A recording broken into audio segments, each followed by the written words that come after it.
इसी तरह जो इसका टोटल सरफेस एरिया होता है, जैसे कि हमने ऊपर देखा था, टोटल सरफेस एरिया निकलता है कर्व सरफेस एरिया प्लस में जितने भी सिलेंडर अपन लगाते हैं एक्स्ट्रा में। तो यहाँ पर तो आप देखेंगे कि केवल एक ही ढक्कन लगेगा, तो उस ढक्कन का एरिया केवल पाई आर स्क्वायर रहेगा। कर्व सरफेस एरिया हमारा कितना है, pi r l. Pi are square और पाई आर एल को अगर जोड़ दिया जाएगा तो इसमें से पाई आर को कॉमन ले लेंगे, तो यहाँ से एल बचेगा और यहाँ से आर स्क्वायर है, तो एक आर बाहर आ गया, तो कितना आर बच गया, केवल एक आर। अब बात करते हैं वॉल्यूम की, तो इसका वॉल्यूम होता है 1/3 पाई आर स्क्वायर एच। अब ये भी एक थोड़ा सा कन्फ्यूज़न वाला है, क्योंकि क्वेश्चन पे क्वेश्चन और फार्मूलाज़ पे फार्मूलाज़ आते जा रहे हैं, तो इनको याद कैसे करें। तो होपफुली आपको समझ में तो आ ही रहा होगा, थोड़ा सा आप देखते रहें और समझते रहें। मैं बताता भी हूँ कि ये जनरेट कहाँ से हुआ, कैसे आया। देखिए दोस्तों, जैसे आपने अभी अभी देखा पीछे कि यह है सिलेंडर,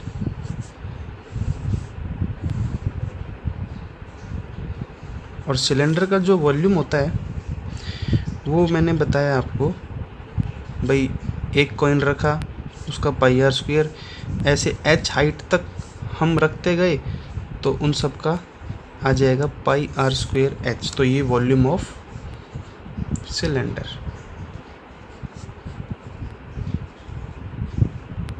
ठीक है। अब अगर हम इसको कट करते हैं, देखिए, ठीक है, ये थोड़ा सा बना ठीक प्रकार से नहीं है। इसको इस तरह से कट किया जाता है कि इसमें 3 कोण निकलते हैं। कितने कोण बन जाते हैं, 3 कोण, ऐसे 3 कोण बन जाते हैं यहाँ पर। तो एक कोण ऐसे बन जाता है, एक कोण ऐसे बन जाता है, और तीसरा कोण ऐसे बन जाता है।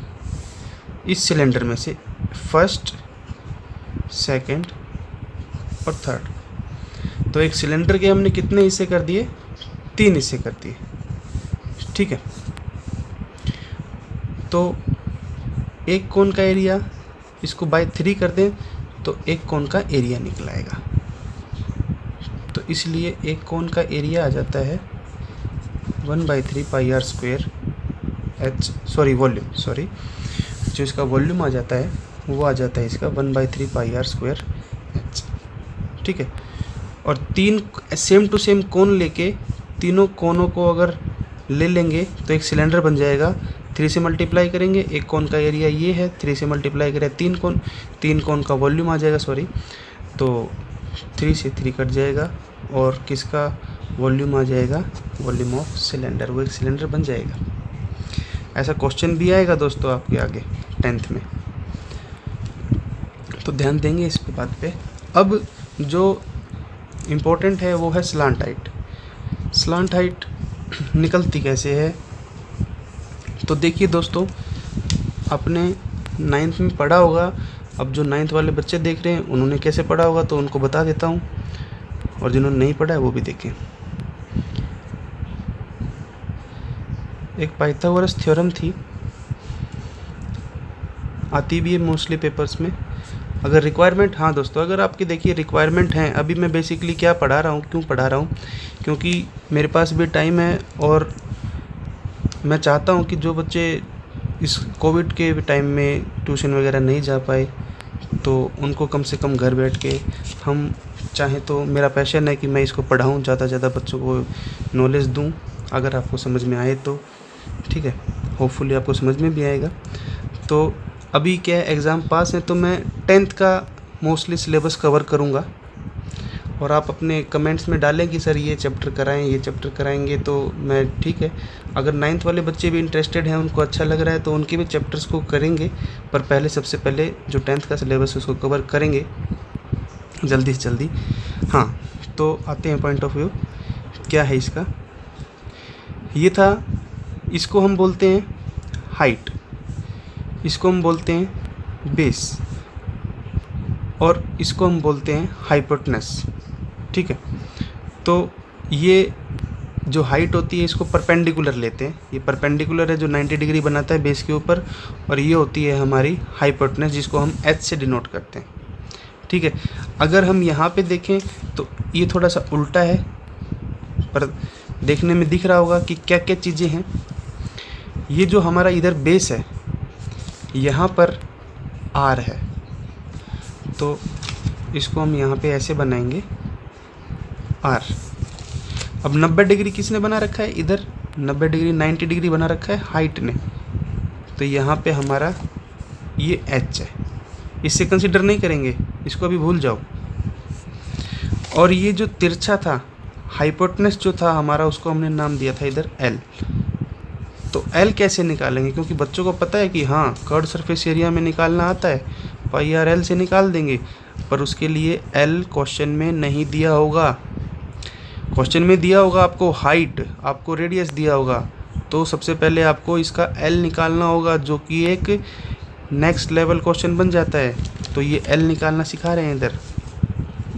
एल कैसे निकलेगा वो आपने जो 9th में पढ़ा है पाइथागोरस थ्योरम, वो उससे निकलता है। कैसे निकलता है पाइथागोरस थ्योरम, क्या कहती है कि हाइपोटेनस का square is equal to perpendicular square plus base का स्क्वायर। मतलब ये जो हाइपोटेनस है इसका स्क्वायर क्या है, परपेंडिकुलर स्क्वायर प्लस बेस का स्क्वायर। बिल्कुल इसी को इसके ऊपर अप्लाई करेंगे।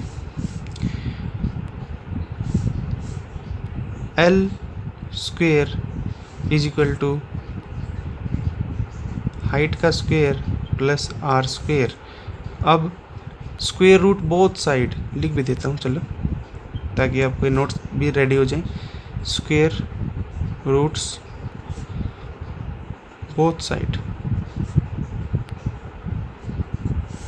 तो बोथ साइड स्क्वायर रूट लगाएंगे तो क्या होगा,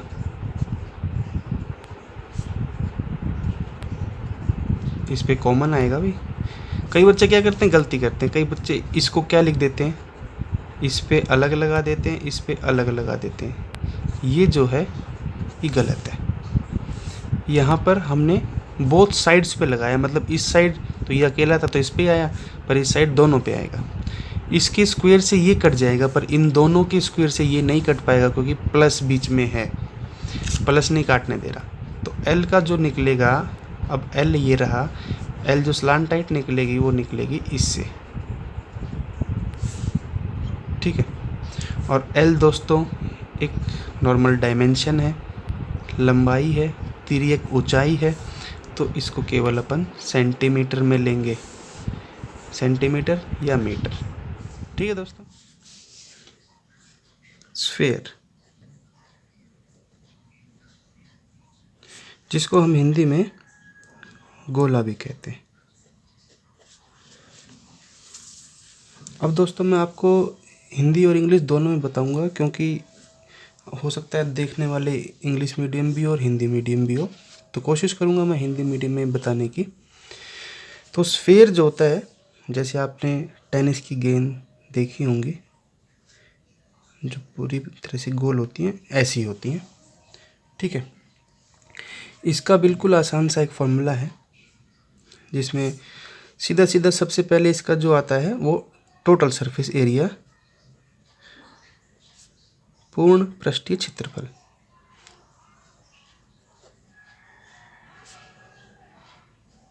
इसको पूर्ण पृष्ठीय क्षेत्रफल बोलते हैं।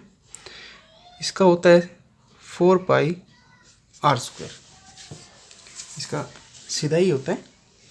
अच्छा, अगर इस गेंद को बीच में से बराबर बराबर काट दिया जाए, मान लीजिए टेनिस की गेंद है, टेनिस की गेंद सबको पता है अंदर से खाली होती है, थोथली होती है, तो इसको काट दिया जाए तो ये जैसे हमारे घरों में बाउल होती हैं, कटोरी होती हैं, वैसी दिखेगी, ऊपर से खाली और ऐसी। तब इसका जो सरफेस एरिया हो जाएगा, उसको अगर केवल खाली है तो बोलेंगे कर्व्ड सरफेस एरिया, मतलब ये बाहर बाहर का जो है ये, और तो बाहर का है तो इसलिए इसको आउटर भी कह सकते हैं, आउटर कर्व्ड सरफेस एरिया।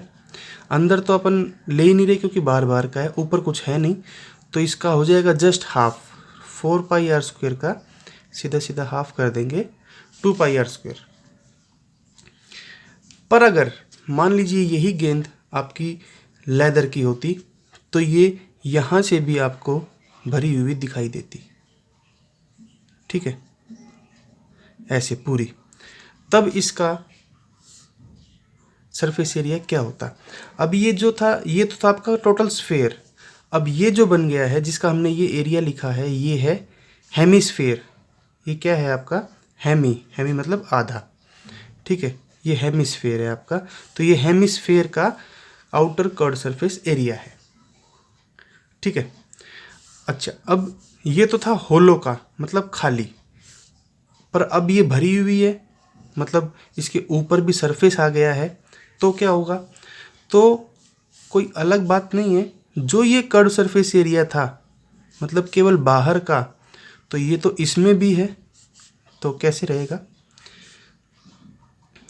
तो कर्व सरफेस एरिया इसका कैसे निकालेंगे, पहले भी मैंने आपको बताया था, जहाँ जहाँ आप इसको टच कर पाते हैं वही होता है इसका सरफेस एरिया।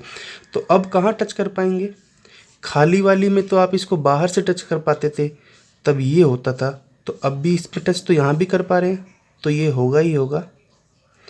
प्लस में एक चीज़ और क्या जुड़ जाएगी, और कहाँ आप टच कर पा रहे होंगे, आप इस ऊपर भरी हुई हिस्से को भी टच कर पाएंगे।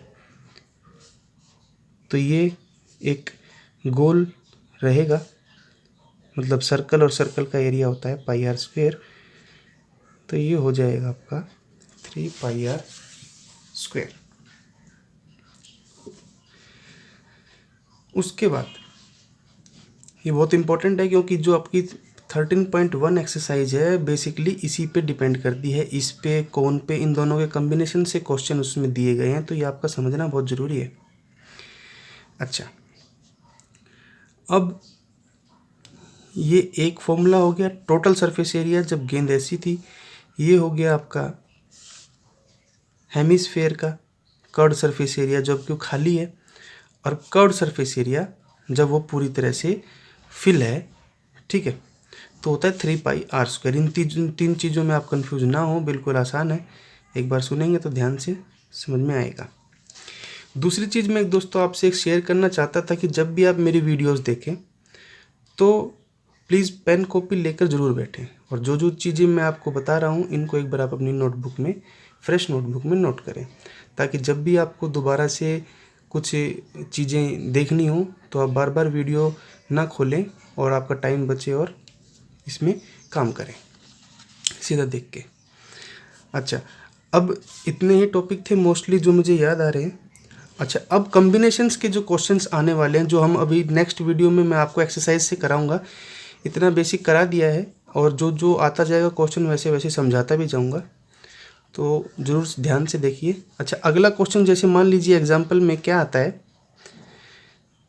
कई बार ऐसा क्वेश्चन है आईबी का कि एक कोन है, कोन बोले तो शंकु, हिंदी में इसको शंकु कहते हैं, उसको एक अर्धगोलाकार हेमिस्फेयर के ऊपर रख दिया गया, मतलब दोनों का रेडियस सेम था तो एक दूसरे के ऊपर सेट कर दिया गया।